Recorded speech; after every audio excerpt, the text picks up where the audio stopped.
एक तरफ असम को इंडिया के फास्टेस्ट ग्रोइंग स्टेट में काउंट किया जा रहा है और उसकी इकोनॉमी 6 इयर्स में डबल हो गई है, लेकिन ज्यादातर डेवलपमेंट इंडिकेटर्स में उसका परफॉर्मेंस सैटिस्फैक्टरी नहीं है, जैसा कि नीचे लिंक वीडियो में बताया गया। साथ ही इसकी growth rate, government borrowings, deficit और डेट जीडीपी रेशियो बहुत ज्यादा बढ़ने की कॉस्ट पर आई। यहाँ तक कि असेंबली में टेबल की गई सीएजी की 2023-24 के रिपोर्ट में भी 4 सालों के अंदर ही असम की आउटस्टैंडिंग डेट 103% बढ़ने की बात कही गई। इसका main reason open market borrowings पर हेवी डिपेंडेंस, यहां तक कि बेसिक इंफ्रास्ट्रक्चर के लिए भी बोरोइंग्स पर डिपेंडेंस बताया जा रहा है। असम का डेट जीडीपी रेशियो 2016 के 15% से बढ़कर 2026 में 25.5% हो गया और स्टेट का फिस्कल डेफिसिट लगातार बजट एस्टिमेट के काफी ऊपर रहा है और स्टेट की सेंट्रल ट्रांसफर पर बहुत ज्यादा डिपेंडेंस है और इसके टोटल रिसीट का 63% इससे आता है। नीति आयोग के अकॉर्डिंग असम का इंडिया के जीडीपी में शेयर 2016 के 2% से घटकर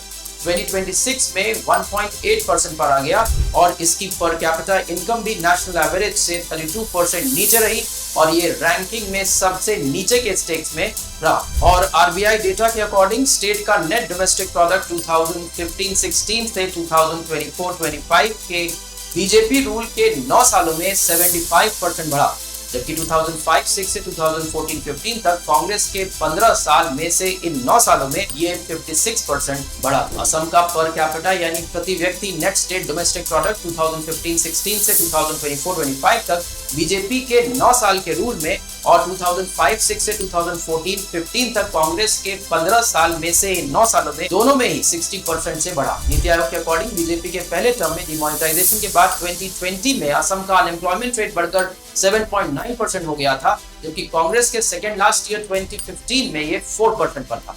बाद में अनएम्प्लॉयमेंट रेट में सुधार हुआ और पीएलएफएस के अकॉर्डिंग 2024-25 में ये 3.9% पर रहा।